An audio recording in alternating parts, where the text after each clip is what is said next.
April 17, 1945. 25,000 feet above the East China Sea, Lieutenant Eugene Valencia's gloved hand rested lightly on the control stick of his F6F Hellcat, call sign Shamrock Leader. Through the bulletproof plexiglass windscreen, the morning sun painted the ocean below in shades of silver and blue. Behind him, 3 more Hellcats held perfect formation. Harris Mitchell on his right wing, James French and Clinton Smith spread wide, covering the sky like hawks hunting prey. Valencia's radio crackled. Shamrock Leader, contact. Bogies bearing 035, Angels 20, estimated 40 plus inbound to the fleet. 40 Japanese aircraft, 4 American Hellcats. Valencia keyed his mic. Roger. Shamrock Division is engaging. What happened in the next 17 minutes would become the most lopsided aerial engagement in US Navy history. 4 pilots, 50 rounds of ammunition per gun, 6 machine guns per plane, and a tactical doctrine that Japanese aviators, trained in the samurai tradition of individual combat, could not comprehend even as it destroyed them. Mathematics seemed impossible. Yet by the time Valencia's boots touched Yorktown's flight deck that morning, his division would claim 17 confirmed kills. Not a single American aircraft would suffer so much as a bullet hole. The flying circus, as they called themselves, would prove something that Japanese intelligence still refused to believe 9 months after the Hellcat's introduction. American pilots in American planes, using American tactics, had transformed aerial combat into industrial-scale execution. If you're enjoying this deep dive into the story, hit the subscribe button and let us know in the comments from where in the world you are watching from today.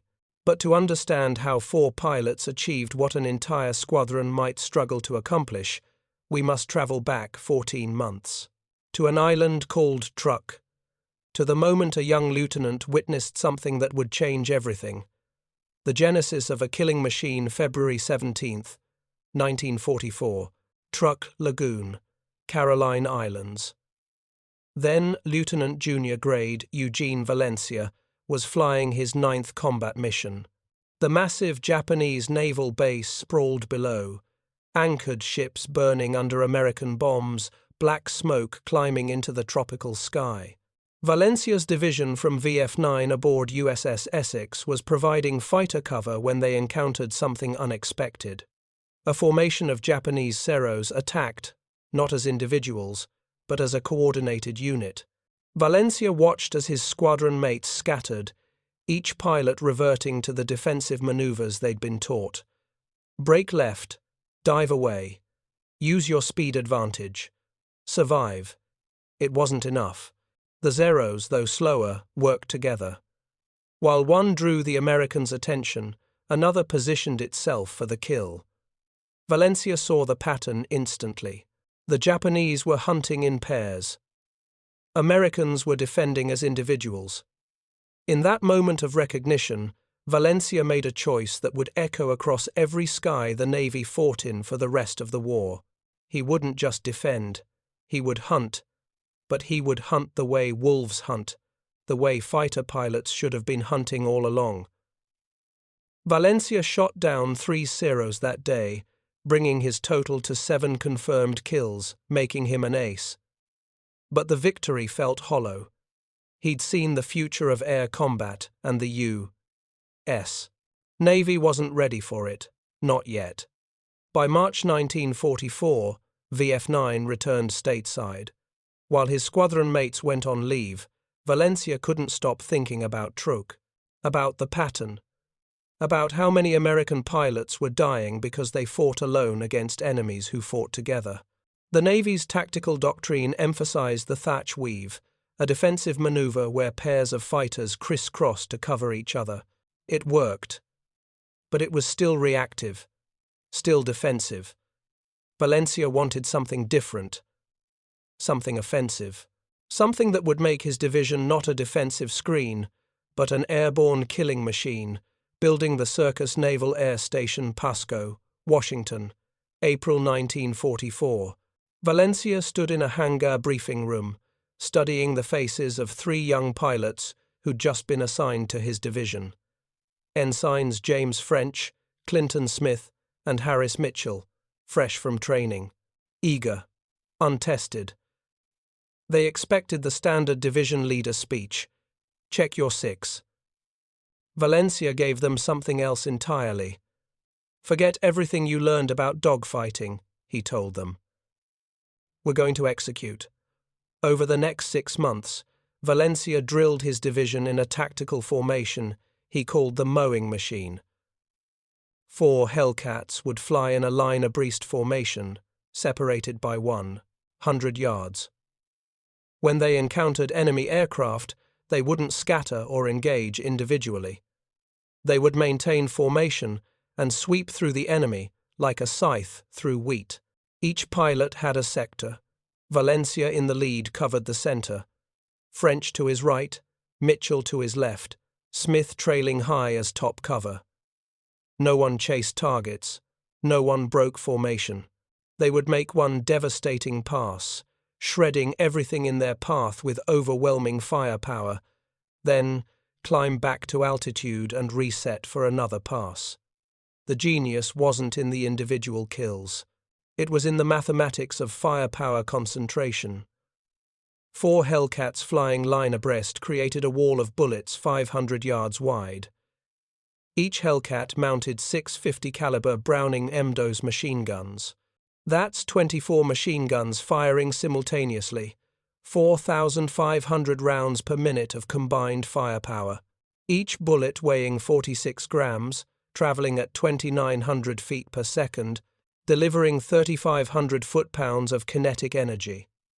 No aircraft in the Japanese inventory could survive that wall. Not the nimble Zero. Not the heavily armed Jack fighter. Nothing. But firepower meant nothing without communication. Valencia is obsessed over radio discipline.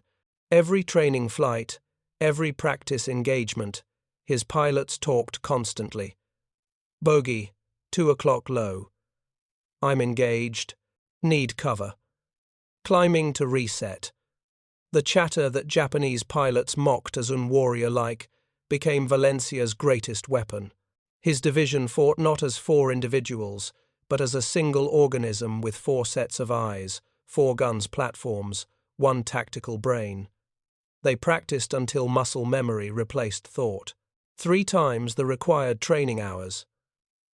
Again and again, perfecting the timing, the spacing, the brutal efficiency of the mowing machine. By January 1945, when VF-9 deployed aboard USS Lexington for their 2nd combat tour, Valencia's division wasn't just good, they were lethal. The proving ground, February 15, 1945. The coast of Japan. VF-9's first mission of the new deployment was a fighter sweep over Tokyo. The first carrier raids on the Japanese home islands in 3 years. Valencia led his division through broken clouds at 18,000 feet, Mitchell, French, and Smith locked in perfect formation. The radio call came sharp and urgent. Shamrocks, bandits, 12 o'clock high, coming down. 6 Japanese fighters dove out of the sun. Valencia's voice cut through the radio, calm as a surgeon calling for a scalpel. Maintain formation. Hold your sectors. The Japanese pilots, seeing only 4 Americans, executed a classic Zero tactic, split and attack from multiple angles, force the Americans to turn, to break formation, to become vulnerable. The flying circus did something the Japanese had never seen before. They didn't break. They didn't turn. They simply adjusted their line abreast slightly and continued forward, 24 machine guns tracking the diving attackers.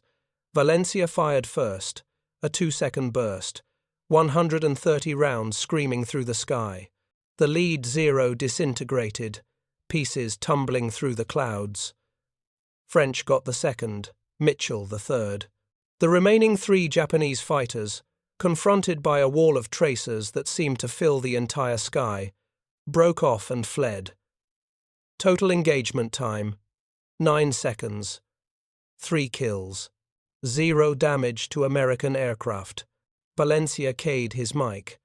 Reset. Maintain altitude. Hunt for more. They learned to hunt the way great white sharks hunt schools of fish. Patience, conservation of energy, overwhelming violence when the moment came. By the time Yorktown steamed south toward Okinawa in late March 1945, Valencia's division had 15 confirmed kills between them. But Okinawa would be different. Okinawa would be desperate, because by April 1945, the Japanese had stopped trying to win aerial battles. They'd started trying to die for the emperor. The kamikaze calculus, April 1st, 1945. Operation Iceberg. The invasion of Okinawa. 183,000 American troops splashed ashore on beaches that were mysteriously undefended. The Japanese had retreated to prepared positions in the island's interior, turning Okinawa into a fortress designed to inflict maximum American casualties. But the real battle wasn't happening on land. It was happening in the sky and on the water. The Imperial Japanese Navy had abandoned conventional aerial tactics entirely. Pilots with 40 hours of flight time, barely enough to take off and land, were being loaded into aircraft filled with explosives and pointed at American ships. Kamikaze, divine wind. Tactical suicide rebranded as spiritual warfare. The mathematics were brutal. A conventionally attacking aircraft had, perhaps, a 3% chance of hitting a ship. A kamikaze, requiring only the ability to fly straight and aim, had a 30% chance. From the Japanese perspective, it was the only rational choice remaining. Every pilot was going to die anyway. At least as a kamikaze, his death might matter. For American carrier task forces, the kamikaze threat transformed carrier operations. Before Okinawa, carriers operated 75 to 100 miles off target. Now they moved to within 40 miles, maintaining constant combat air patrols overhead. Every carrier kept at least 12 fighters airborne at all times, some days 32. The strain on pilots was immense. 3 to 4 missions per day, 5 hours per mission, 14-hour duty days, sleep when you could, eat standing up, launch, kill, land, rearm, repeat. April 16, 1945. Kikusui, Number 3. The third mass kamikaze attack of the campaign, 165. Suicide planes and escorts. Launched from Kyushu, all aimed at the American fleet off Okinawa. Navy and Marine Corps fighters claimed 149 kills that day, but 16 kamikazes got through. The destroyer USS Pringle sank. USS Intrepid took a kamikaze through the flight deck, tearing a 12 by 14-foot hole, destroying 40 aircraft, killing 9 men. Aboard Yorktown, Valencia and his pilots watched the black smoke rising from Intrepid on the horizon. Now, as they walked back to the ready room, they could see the tension in every sailor's face. Another day. Another ship burning. In the ready room, Flight Officer Commander Phil Torrey briefed the next day's assignments. Maximum combat air patrol coverage. The Japanese were massing for another major attack. Intelligence estimated 40 to 60 aircraft inbound at dawn. Valencia studied the assignment board. His division, Combat Air Patrol, Northern Sector, 25,000 feet. Expected launch time 05:30 hours. He looked at Mitchell, French, and Smith. No words necessary. They'd been hunting together for a year. They knew what dawn would bring. More targets than they'd ever faced. More kills than they'd ever achieved. Or death. There was always death, lurking at the edge of every engagement. You just had to make sure it found someone else first. Valencia slept 4 hours that night. Not enough. Never enough. But when the call came at 04:30, he was ready. Geared up. Calm. a predator prepared to hunt. Dawn of the 17th April, 17th, 1945. 0500 hours. Yorktown's flight deck. The pre-dawn darkness is broken only by red lights and the blue flame of exhausts. Valencia climbed into his Hellcat's cockpit. The aircraft smelled of oil, aviation fuel, and cordite from yesterday's guns. He'd flown this particular size F5 for 2 months. Bureau number 94,203. He knew every rattle, every quirk. The plane crew chief, a 20-year-old kid from Iowa named Kowalski, leaned into the cockpit. "Guns are hot, sir. Full ammo load, fuel topped off. She's ready to kill." Valencia nodded. "But I mean it." At 0528, the air boss's voice crackled over the radio. "Shamrock Division, you're cleared for launch. Good hunting." Valencia's Hellcat rolled forward, the flight deck crew guiding him into position. The launch officer spun his flag. Valencia pushed the throttle to full power. The Pratt & Whitney R2800. Double Wasp roared, 2,000 horses straining against the brakes. Oil pressure is good, magnetos are good, controls free and correct. The launch officer dropped to one knee, pointing forward. Valencia released the brakes. The Hellcat surged down the deck, the propeller clawing air, the fighter accelerating into the darkness. 70 miles per hour, 80, 90, the deck edge approached. And then nothing. Empty air. The horizon tilting as Valencia banked right, climbing Mitchell, French, and Smith following in sequence, 4 dark shapes against the lightening eastern sky. By 0600 hours, they'd reached the station. 25,000 feet, 40 miles north of Okinawa. The sun was rising behind them, painting the clouds below in shades of pink and gold. Beautiful. Deceptive. Deadly. Valencia keyed his mic. Shamrock Division on station, standing by. The radio was busy. Other divisions reporting in.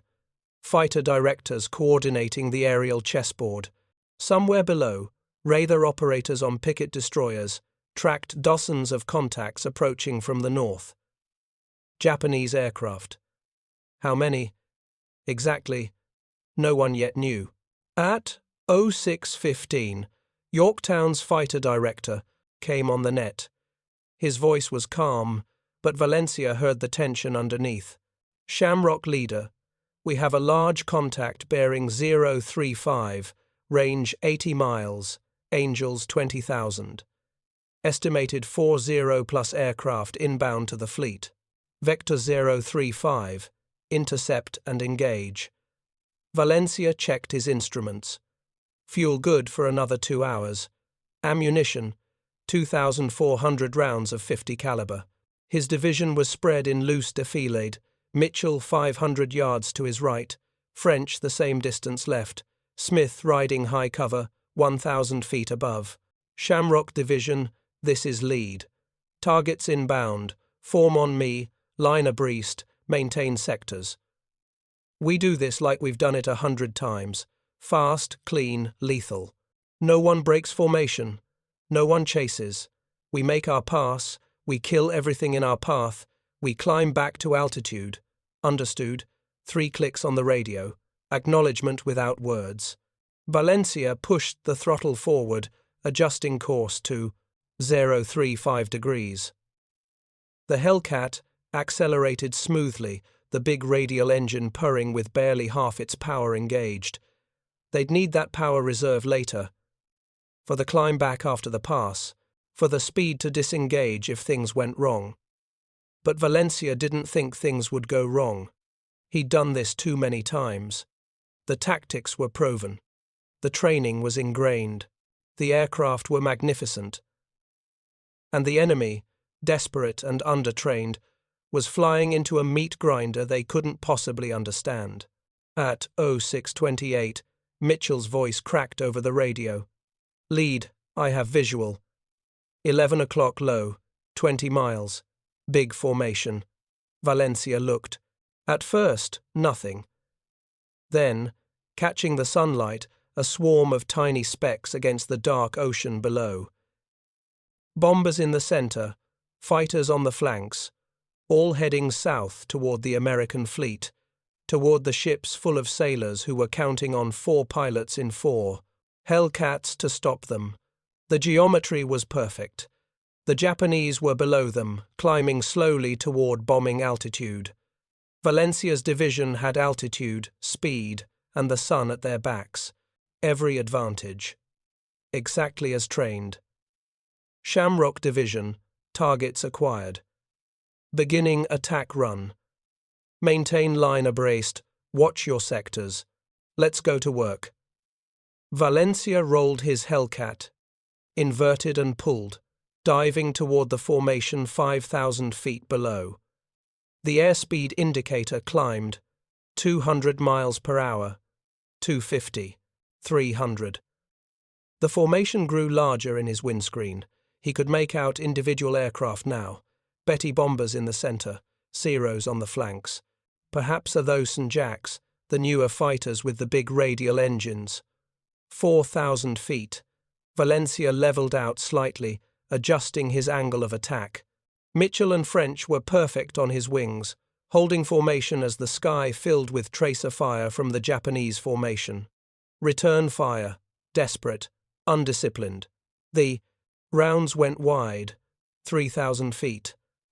Valencia selected his target, the lead bomber, flying straight and level, probably carrying a 1,500-pound bomb load.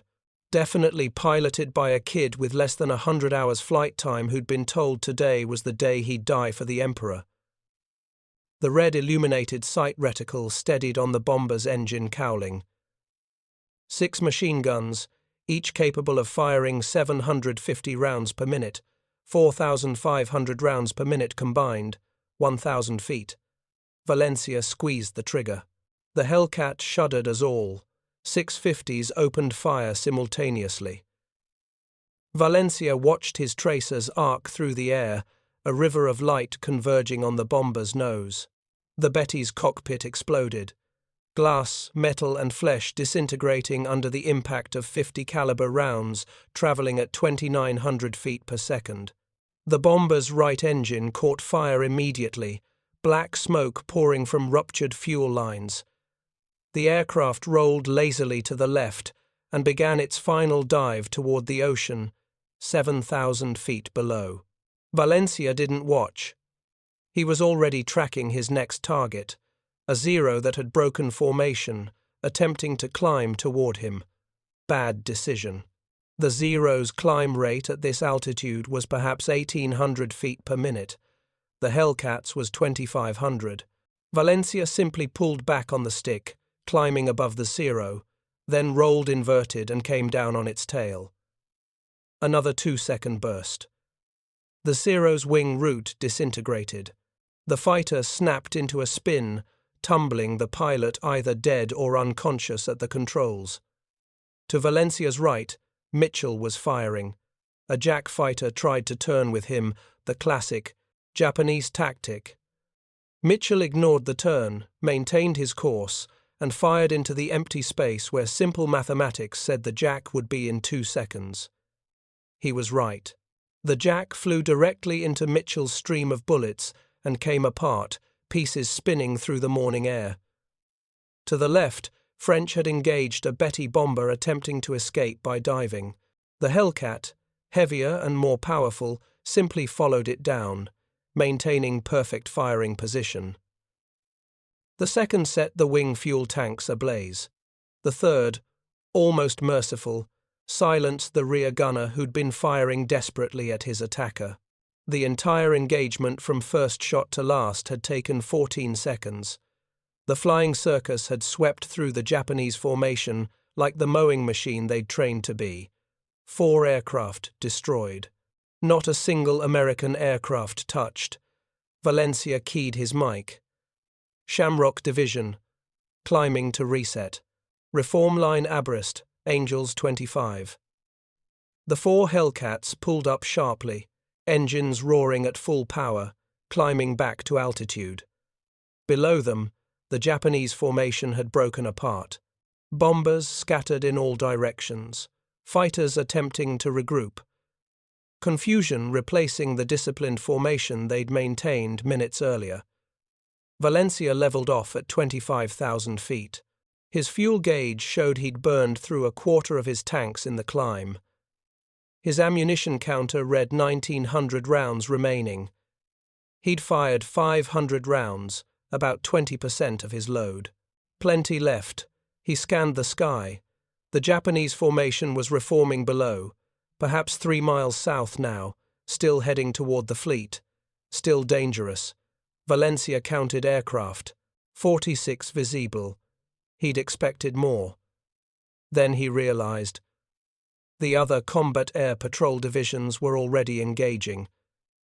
He could see gun camera flashes miles to the west, more divisions hitting the formation from different angles. But Valencia's sector was clear. His targets were the aircraft still heading south, the ones that hadn't been hit yet, the ones that might still reach the fleet. Shamrock Division were going back in. Same formation, same tactics. There's still 40 of them and 4 of us. Let's improve those odds. Valencia rolled into another attack dive. This time, the Japanese saw them coming. 3 Zeros broke off from escort duty and climbed to intercept.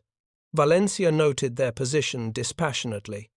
They'd never reach his altitude before he reached firing range on the bombers. Simple energy mathematics. At 3,000 feet separation, Valencia selected a Betty bomber near the rear of the formation. The bomber's pilot saw him coming and attempted evasive maneuvers, hard turns left and right, altitude changes, desperate attempts to throw off the Americans' aim. Valencia didn't chase. He simply adjusted his angle of attack, leading the bomber's turn by what looked like a ridiculous margin, 50 yards ahead of where the aircraft currently was.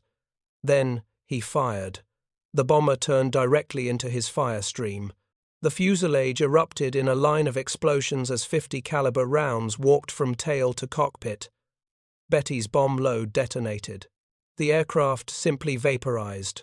One moment present, the next a cloud of flame and debris expanding outward. Mitchell called over the radio. Splash 1 bomber, engaging fighter. Valencia looked right and saw Mitchell in a climbing scissors maneuver with a 0. The Japanese pilot was good, experienced, maintaining his turn rate, trying to force Mitchell to slow down and become vulnerable. Mitchell didn't oblige. Instead of continuing the scissors, he simply went vertical, using the Hellcat's superior power to rocket upward. The 0 tried to follow, its engines screaming, but stalled out at 15,000 feet. Mitchell executed a perfect hammerhead turn, spinning the Hellcat on its propeller axis, and came down on the 0, from directly above. One burst. The 0's canopy shattered.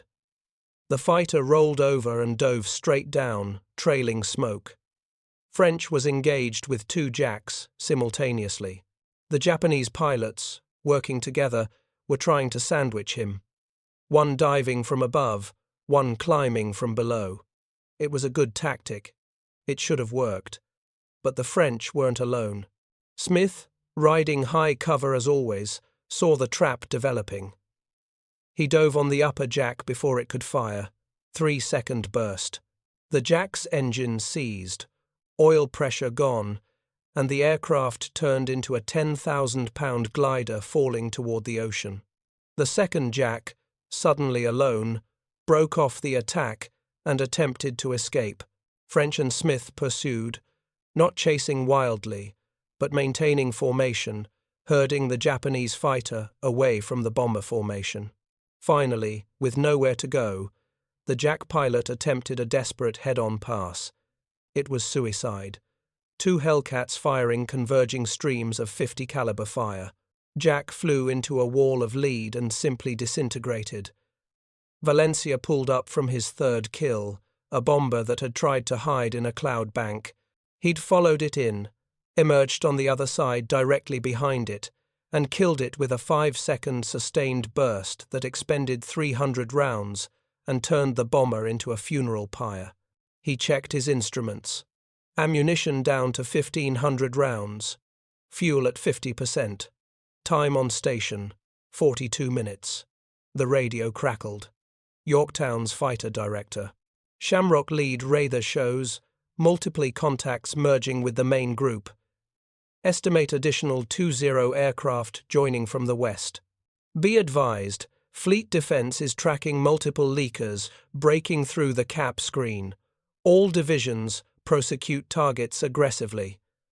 Valencia's jaw tightened. Leakers, aircraft that had slipped through the fighter screen and were now diving on the ships. Every bomber that got through meant sailors would die, ships would burn. And 4 pilots in 4 Hellcats couldn't be everywhere at once, but they could be here, and they could kill everything in front of them. Shamrock Division, we've got more customers. Form up, let's make another pass. Fast and violent. The Japanese formation had taken brutal losses. Valencia counted 32 aircraft remaining from the original 50. Some were turning back, pilots deciding survival was preferable to certain death. Others pressed on, either braver or more indoctrinated, flying toward American ships with the fatalistic acceptance of men who'd been told they were already ghosts. Valencia selected his next target, another Betty bomber, and dove. The bomber's rear gunner opened fire early, tracers arsing wildly. Valencia ignored them, adjusted his aim point, and fired. The bomber's left wing separated from the fuselage. The aircraft rolled inverted and fell. Mitchell got 2 more. A Zero that made the mistake of trying to outturn him, and a bomber that thought flying close to the ocean surface would provide safety. It didn't. French splashed another bomber with a perfectly executed deflection shot, leading the target by what seemed an impossible margin but proved exactly correct. Smith, patient as always in his high cover position, waited until a Jack fighter climbed toward the division, then dropped on it from above like an eagle on a rabbit. One burst. The Jack exploded. At 0700 hours, 45 minutes after initial contact, the surviving Japanese aircraft began turning back. Perhaps 15 remained from the original 50+. They'd had enough. The American fleet was still 20 miles away, protected by hundreds of fighters. These bombers would never reach their targets. They turned north, toward home, toward survival, abandoning the mission. Valencia watched them go. He could pursue. He had ammunition remaining, but his fuel was at 40%, and Yorktown was 90 miles south.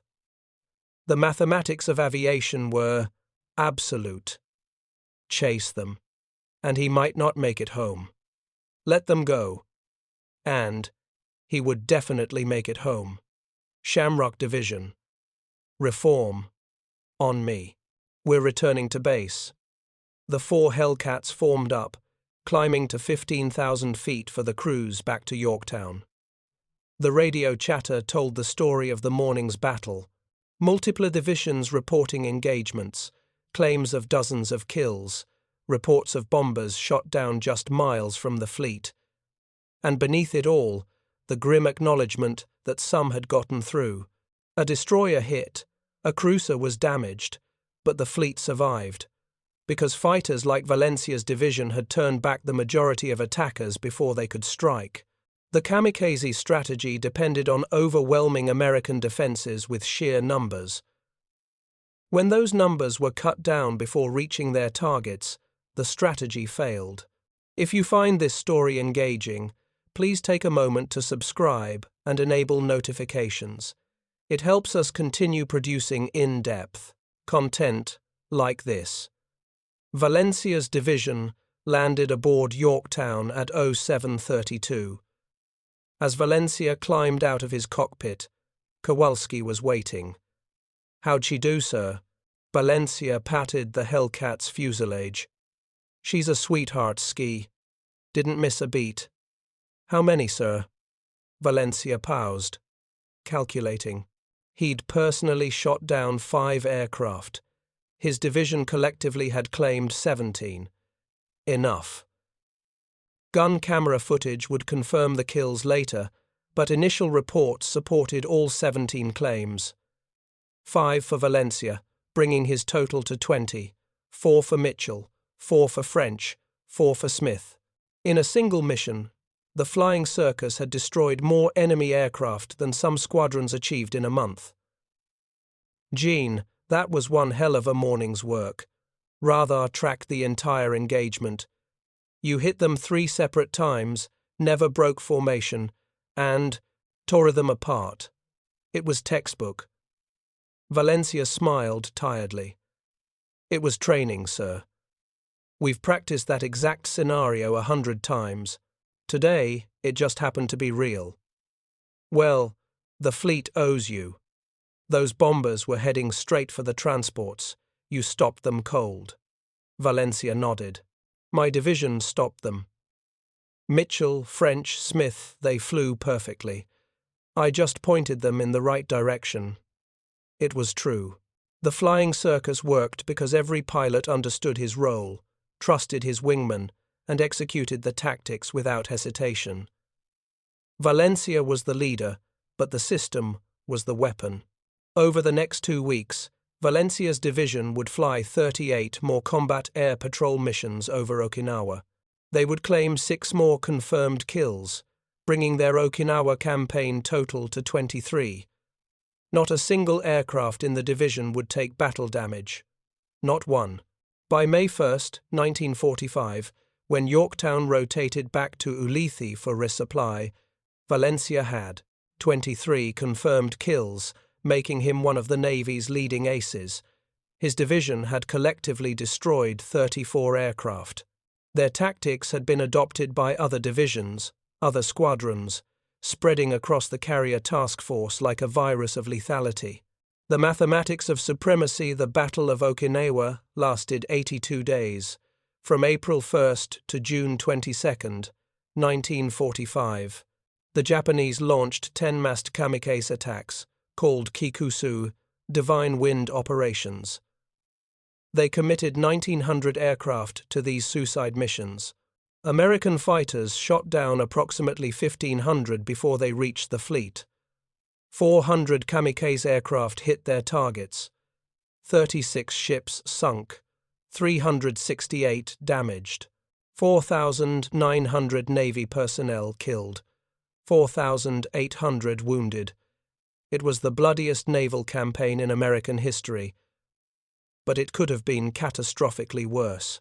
If those 1,500 intercepted kamikazes had reached the fleet, the invasion of Okinawa might have failed. The timetable for ending the war would have extended. More islands, more invasions, more death. The F6F Hellcat, flown by pilots like Valencia, who understood that air combat was mathematics and tactics, not individual heroism, prevented that outcome. The Hellcat's combat record at Okinawa stood as a final, irrefutable argument. American pilots flying, American aircraft using American tactics, had achieved air superiority so total that Japan's only remaining option was to turn its pilots into manned missiles. Eugene Valencia survived the war with 23 confirmed kills, making him the 23rd ranking Navy ace.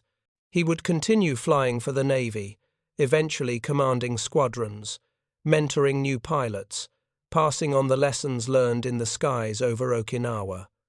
James French finished the war with 11 kills.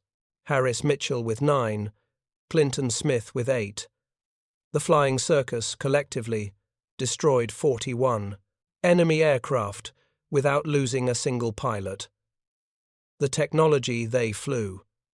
The F6F Hellcat that Valencia flew that April morning was the culmination of American aviation engineering. Understanding the aircraft explains how 4 pilots achieved what seemed impossible. The Pratt & Whitney R. 2800-ton double Wasp engine produced 2,000 horsepower at takeoff, 2,200 with water injection. This power plant weighed 2,500 pounds, but generated enough thrust to push the 13,000-pound fighter to 380 miles per hour at 17,000 feet. Climb rate was 2,500 feet per minute at sea level, maintaining over 2,000 feet per minute up to 20,000 feet. The engine's 2 rows of 9 cylinders, 18 cylinders total, gave it redundancy. Japanese radial engines lacked. The Hellcat could lose 3 cylinders and continue flying. The Zero's 14-cylinder Nakajima Sakai could lose 1 and the problem's engine would seize. Fuel capacity was 250 gallons internal, plus provisions for 150-gallon drop tanks. Combat radius was approximately 1,000 miles with external tanks, 600 without. This gave Hellcat pilots the luxury Japanese pilots envied most: the ability to fight, disengage, fight again, and still return to the carrier. The armament was devastating. 6 Browning M2's 50-caliber machine guns, 3 in each wing. Each gun loaded with 400 rounds, 2,400 total. Rate of fire per gun was 750 rounds per minute, meaning a Hellcat could fire continuously for 32 seconds before running dry, but no pilot ever fired continuously. Combat shooting was short bursts, 2 to 3 seconds, 60 to 90 rounds per burst. Valencia typically fired 150 to 200 rounds per kill, meaning his 2,400 round loadout gave him ammunition for 12 to 15 kills, if his accuracy remained high. The 50-caliber round itself was a remarkable weapon. At combat ranges of 300 to 500 yards, it retained enough energy to penetrate engine blocks, fuel tanks, control surfaces. A single hit could cripple, 3 or 4 hits could destroy. A sustained burst of 20 rounds hitting a fighter was catastrophic. Bulletproof glass windscreen, actually laminated glass and plastic 3 inches thick. Armor around the oil system, the engine accessories, the fuel tanks. Self-sealing fuel tanks that could absorb dozens of bullet hits without catastrophic fuel loss. This armor added weight, approximately 800 pounds total. Japanese designers considered this wasteful. American designers considered it essential. The result was evident in survival rates. American pilots shot down over water had a 70% recovery rate. 12%. The radios were another critical advantage. The Hellcat's radio had a range of 100 miles, crystal clear even in combat. Pilots could communicate with their division, with their carrier, with radar picket ships.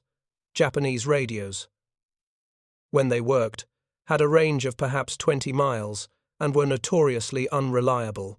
This communication network transformed individual fighters into a coordinated defense system. Radar operators on ships could track incoming raids from 80 miles out. Fighter directors could vector cap divisions to intercept with perfect positioning. Pilots could warn each other, coordinate attacks, call for help. The Hellcat also incorporated lessons learned from 3 years of Pacific combat. The cockpit layout was optimized for long missions, with everything a pilot needed within easy reach. The control stick forces were heavy enough to prevent over-control in high-speed dives, but light enough for quick maneuvering. The landing gear was robust, designed for the brutal stress of carrier landings in rough seas. Grumman Aircraft Engineering Corporation, the Hellcat's manufacturer, had designed not just a fighter, but a system. An aircraft that could be maintained by minimally trained sailors on a pitching carrier deck. An aircraft that could absorb battle damage and return home. An aircraft that gave average pilots the tools to become competent and competent pilots the tools to become deadly. The human element, the training and tactical doctrine that Valencia embodied, was equally critical. By 1945, American pilot training had become an industrial process. New pilots received a minimum of 300 hours flight time before reaching combat squadrons. They fired thousands of practice rounds in gunnery training. They practiced formation flying until it was instinctive. They learned instrument flight, night flight, carrier landings. This training pipeline produced pilots who might not be naturally talented, but were thoroughly competent. Japanese pilot training, by contrast, had collapsed. Fuel shortages meant new pilots arrived at combat squadrons with 60 to 80 hours total flight time. They'd fired perhaps 50 live rounds in gunnery practice. Many had never flown in formation. Some had never landed on a carrier before their first combat deployment. These pilots weren't inferior in courage or commitment. They simply hadn't been given the tools to survive. They were flying obsolete aircraft with inadequate training against pilots who had every advantage. The result was mathematical certainty. When an American four-plane division engaged a Japanese formation, the Americans had better aircraft, better tactics, better training, better communication, and better support. The only thing the Japanese had was willingness to die. Willingness to die is not a military advantage, it's an admission of defeat.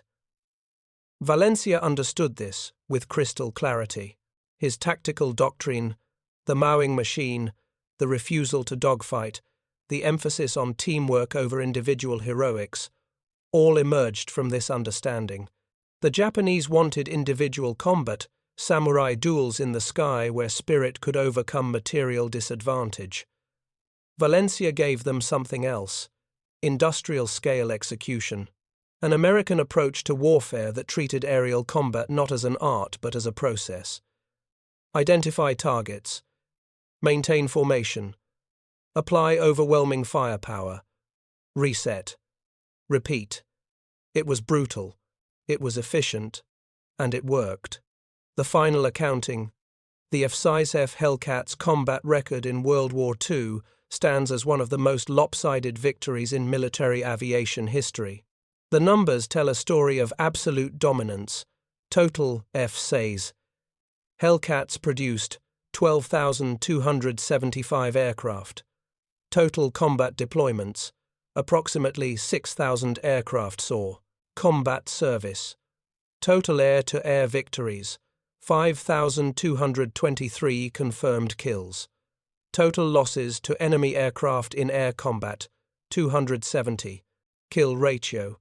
19.3 to 1. These numbers, verified through post-war analysis of combat records, gun camera footage, and enemy documentation, are almost unprecedented. No other aircraft in World War II achieved a kill ratio above 10 to 1. The Hellcat nearly doubled that figure. But behind these statistics were human costs measured in different currencies. For Japan, the loss of 18,000 naval aviators who began the war. By August 1945, fewer than 100 combat-experienced pilots remained, an entire generation of airmen, destroyed not just physically but institutionally. The knowledge they carried, the hard-won lessons of combat, died with them. There was no time to pass on experience to replacement pilots. New aviators arrived at squadrons and died in their first combat mission, their deaths teaching nothing to anyone. For America, the Hellcat meant survival. Pilots who would have died in inferior aircraft came home. Carriers that would have been sunk by kamikaze attacks survived. The war ended sooner, with less cost, because American pilots flying Hellcats achieved air superiority so complete that Japan's only remaining option was surrender. Eugene Valencia's contribution to this victory was both individual and systemic. His personal 23 kills represented 0.5% of the Hellcat's total victories. His tactical innovations, adopted across the carrier task force, contributed to thousands of kills. The mowing machine formation became standard doctrine. The emphasis on teamwork over individual performance transformed Navy fighter tactics. Epilogue. The man after the war after Japan's surrender, Valencia remained in the Navy. He flew jets in Korea, though he never achieved another aerial victory. The nature of that war, with its restrictive rules of engagement and limited aerial combat, didn't suit his hunting style. He commanded fighter squadrons, trained new generations of pilots, and rose to the rank of captain. He retired in 1962 after 24 years of service. He'd flown everything from fabric-covered biplanes to supersonic jets. He'd seen aviation transform from an uncertain novelty to the dominant form of military power. In retirement, Valencia rarely spoke about his combat experiences. Unlike some aces who embraced celebrity, he remained private, uncomfortable with the label hero. When asked about the war, he typically deflected credit to his wingmen, his aircraft, with his training. But on one occasion, speaking at a Navy fighter weapons school symposium in 1978, Valencia offered insight into what the April 17, 1945 mission had meant. People ask how 4 pilots shot down 17 aircraft without taking a single hit, he said. They want to know if we were just that good. The truth is simpler. We had better tools, better training, better tactics, and better support than our enemy. The Japanese pilots that morning were brave. They were committed. They were trying to stop us from killing them and their comrades, but bravery doesn't overcome systematic disadvantage. Spirit doesn't defeat tactics. And courage doesn't stop 50 caliber bullets. We won because America built a better fighter, trained us properly, and gave us a tactical doctrine that worked. Everything else was just execution. The Hellcat was a magnificent aircraft. It did exactly what it was designed to do. It kept us alive, while we killed the enemy. That's all a fighter plane needs to do. Eugene Valencia died on May 12, 1991, at age 71. He was buried with full military honors at Fort Rosecrans National Cemetery in San Diego. His gravestone is simple. Name, rank, dates of service. No mention of 23 kills. No reference to the flying circus. No dramatic epitaph. Just a sailor who did his job well. Thank you for watching. For more detailed historical breakdowns, check out the other videos on your screen now, and don't forget to subscribe.